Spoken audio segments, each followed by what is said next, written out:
Ada satu filosof dari negara Arab teman-teman sekalian yang sangat terkenal dengan kecerdasannya, namanya Ihya Abul Maldi. Ihya Abul Maldi ini sangat cerdas. Selama hidupnya menyusun ratusan bait syair semua menolak ada Tuhan Allah. Kalian mengaku Tuhan kalian Allah mana? Perlihatkan sama saya mau ngobrol. Saya mau begini, saya mau begitu, dibantah semua. Datangkan ayat, tidak dipercaya Al-Quran. Sunnah Nabi, tidak dipercaya. Lalu bagaimana caranya menjelaskan ke orang ini?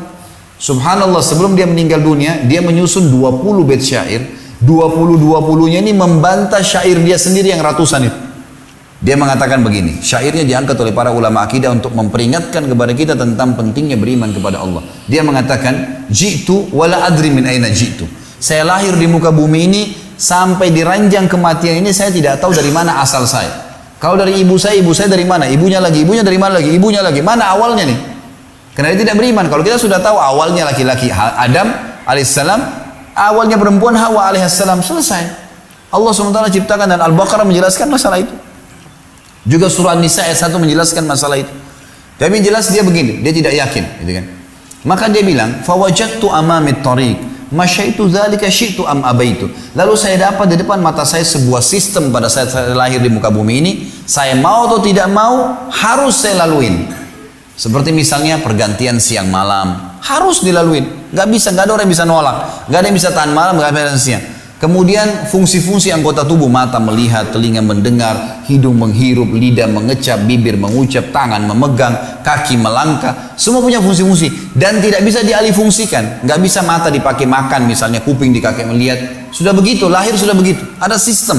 Mau tidak mau harus dilalui. Manusia semuanya, bayi, anak-anak, remaja, tua, mati. Sistem yang luar biasa. Dia bilang, saya dapat sebuah sistem. Saya mau tidak mau harus saya laluin. Dari mana sistem ini? Dia bilang, lastu adri. Saya benar-benar bingung. Atawilul hayati am qasir.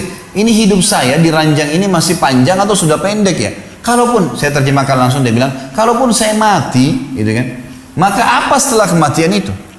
Kalau saya selama hidup di dunia ini, dia bilang begini, kalau saya berbuat sebuah perbuatan yang dianggap baik, siapa yang menilai itu baik dan siapa yang akan memberikan kepada saya balasannya? Kalau saya berbuat buruk, siapa yang menilai itu buruk dan siapa yang akan menghukum saya? Terus dia mengatakan, lastu adri, saya nggak tahu. Terus dia bingung dengan kehidupan. Dari mana asalnya, tujuan hidup, mana baik, mana buruk, dan seterusnya. Terakhir sebelum dihapuskan nafas terakhir, dia mengatakan, am lihadza lugzun hallun amla. Apakah ada yang punya jawaban atas teka-teki ini? Kemudian dia meninggal dalam kondisi bingung, teman-teman sekalian. Seorang pemikir luar biasa, tidak tahu dari mana asalnya, ya, apa tujuan hidupnya dan bagaimana setelah kematian. Orang beriman tahu dari mana asalnya Adam alaihissalam dan apa ujung hidupnya, surga dan neraka. Terinci semuanya, tidak ada yang perlu lagi dia. Tidak ada sesuatu yang tersembunyi. Semua jelas bagi orang yang beriman. Inilah kubu orang yang tidak beriman, teman-teman sekalian. Simpan babek di benak Anda dan jadikan sebagai pegangan kalau ini orang-orang yang berbahaya, jangan diikutin.